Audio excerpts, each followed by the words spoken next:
How's it going, everyone? It's Ben Foggins, Media Corner, back again with a brand new video for today. Welcome back to another movie review, aka After I Saw. This time it's going to be on the 2024 epic historical action film, and this is the sequel to the 2000 historical epic, and that is Gladiator 2. Now, in the sequel, after his home is conquered by the tyrannical emperors that now lead Rome, we follow Lucius, played by Paul Mescal, who is forced to enter the Colosseum and must look into his past to find strength to return that glory of Rome to its people.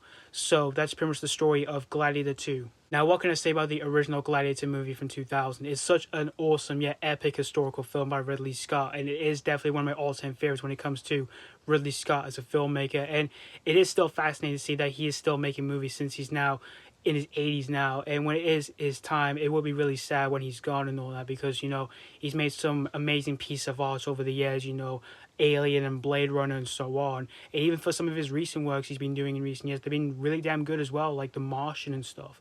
However, for his last two films he did, which were House of Gucci and Napoleon, I did enjoy them, but I wouldn't say they're like his absolute best next to some of his other works that are considered his all-time best, like Alien or Blade Runner or even Gladiator.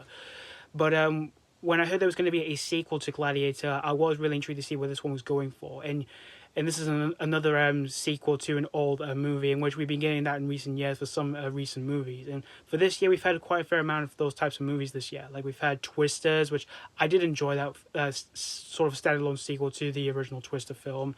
And we've had as well, like this year, Beetlejuice, which I had a fun time with that sequel. And I even did rewatch the original Gladiator from this movie in preparation for.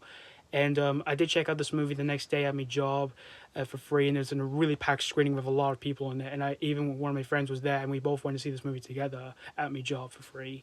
And after seeing this whole movie here, it is safe to say that Ridley Scott did not disappoint me here with this sequel, because I legitimately thought that Gladiator 2 was definitely a really great sequel here, although it is nowhere near as better than the original Gladiator movie, but this still was, I still found myself having a really great entertaining time here with this sequel here. In terms of Ridley Scott's direction here for the sequel, it is well scaled and yet well scoped when it comes to the action scenes, like these battle action sequences, which I thought were well stellar and yet very well impressive to watch here, from the way they've been pulled off here, from like the opening war sequence, which I really enjoyed that sequence, and the Colosseum scenes, which I thought were absolutely amazing. And yeah, they're all very brutal and very gory at the same time when it comes to the bloody violence here.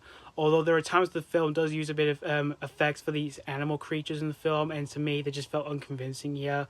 But when it comes to the performances here for this movie, Paul Mescal, who plays the main lead, Lucius, he's incredible in the movie, especially when we see him doing the brutal action scenes, which I thought were very powerful. And yeah, he's just so powerful through the majority of this movie here.